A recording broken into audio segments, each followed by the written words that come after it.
বিসমিল্লাহির রহমানির রহিম। আমি এখন রয়েছি আরটিভির এই অফিসিয়াল ওয়েবসাইটে, দেখতে পাচ্ছেন। তো এখানে একটা খবর প্রকাশিত হয়েছে 5 জুন 2024। দেখতে পাচ্ছেন এখানে বেসরকারি শিক্ষকদের জন্য সুখবর। বিস্তারিত জানাচ্ছি, সঙ্গে থাকুন। এখান থেকে শুরু। শিক্ষামন্ত্রী মহিবুল হাসান চৌধুরী জানিয়েছেন, বেসরকারি শিক্ষক নিবন্ধন ও প্রত্যয়ন কর্তৃপক্ষের এনটিআরসি এর মাধ্যমে নিয়োগ পাওয়া শিক্ষকদের পারস্পরিক বদলিতে কোনো সমস্যা নেই। বুধবার 5 জুন সচিবালয়ে একটি সভা শেষে সাংবাদিকদের প্রশ্নের জবাবে তিনি এ তথ্য জানান। শিক্ষামন্ত্রী বলেন, এনটিআরসির প্রক্রিয়া নিয়ে উচ্চ আদালত থেকে একটি সুনির্দিষ্ট রায় আছে। সেই রায়ের আলোকে সফটওয়্যার তৈরি করা হয়েছে। সেখানে সুপারিশের আদেশ আহ্বান করা হয়, সেভাবে তাদের নিয়োগ দেওয়া হয়। তিনি বলেন, একটি মৌলিক আইনি বিষয় মাথায় রাখতে হবে, সেটা হচ্ছে শিক্ষা প্রতিষ্ঠান স্বাধীন।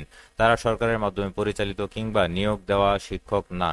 প্রতিষ্ঠানে এনটিআরসি সুপারিশ করে, সেই সুপারিশ অনুযায়ী প্রতিষ্ঠান তাদের নিয়োগ দেয়। এছাড়া সরকার কিন্তু নিয়োগদাতা নন। যিনি নিয়োগদাতা নন, তিনি কিভাবে একজন শিক্ষককে বদলি করতে পারেন? মহিবুল হাসান চৌধুরী বলেন, সরকার যেহেতু নিয়োগ দিচ্ছে না, সেহেতু সরকারের পক্ষ থেকে বদলি করা খুবই চ্যালেঞ্জিং। একটা বিষয় প্রাথমিকভাবে আলোচনা হয়েছে, সেটি হচ্ছে পারস্পরিক বদলি। যদি সরকার সরাসরি এই প্রতিষ্ঠানগুলোর ব্যবস্থাপনার দায়িত্বে থাকতো বা সরকারের মাধ্যমে নিয়োগপ্রাপ্ত শিক্ষক হতেন তারা, তাহলে বদলিটা সরকার করতে পারত। তিনি বলেন, কারো ঠিকানা পঞ্চগড়ে, তিনি আবেদন করেছেন কিংবা সুপারিশপ্রাপ্ত হয়েছেন বরগুনা। তার জন্য যদি এটা অর্থবহ না হয়, তাহলে এটা ছেড়ে তিনি নতুন একটায় ফের আসতে পারবেন। সেক্ষেত্রে আমাদের পক্ষ থেকে কোনো বাধা নেই। কিন্তু যেহেতু আদালতের একটি রায় আছে, সেটা মেনেই নিয়োগ ও সুপারিশ করতে হচ্ছে, সেটা মাথায় রেখেই এটা করতে হবে। তিনি আরো বলেন, এখন নতুন নিয়োগ বিজ্ঞপ্তি দেওয়ার সময় ইন্ডেক্সধারী শিক্ষকরা কতটুকু সেখানে অংশগ্রহণ করতে পারবেন, সেটা আমাদের নিশ্চিত করতে পারছি না। যেহেতু আদালতের একটি রায় আছে, আর বদলির আলোচনাটা কাঠামোগত আরো চ্যালেঞ্জের হতে পারে। যখন একজন শিক্ষক সিদ্ধান্ত নিচ্ছেন আমি একটা প্রতিষ্ঠানে চাকরি করব, তিনি নিজেই সেই সিদ্ধান্ত নিয়েছেন। এখন তিনি বলছেন সেটা তার বাড়ি থেকে অনেক দূরে।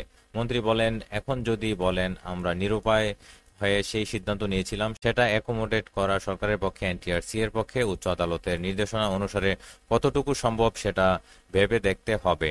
আর সার্বিকভাবে সব পর্যায়ে বদলি কতটুকু করা যায়, সেটা কাঠামোগত সংস্কার না হলে সম্ভব নয়।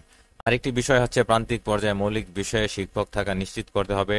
সব শিক্ষকই যদি শহরমুখী হয়ে যান, তাহলে গ্রাম পর্যায়ের বিদ্যালয়গুলোতে মৌলিক বিষয়ে শিক্ষক আমরা পাবো না। তো এ পর্যন্ত ছিল আজকের মতো। পরবর্তী আপডেট আসলে এই চ্যানেলে আপলোড দিব। চ্যানেলটি সাবস্ক্রাইব করে সঙ্গে থাকুন। বিদায় নিচ্ছি। আল্লাহ হাফেজ।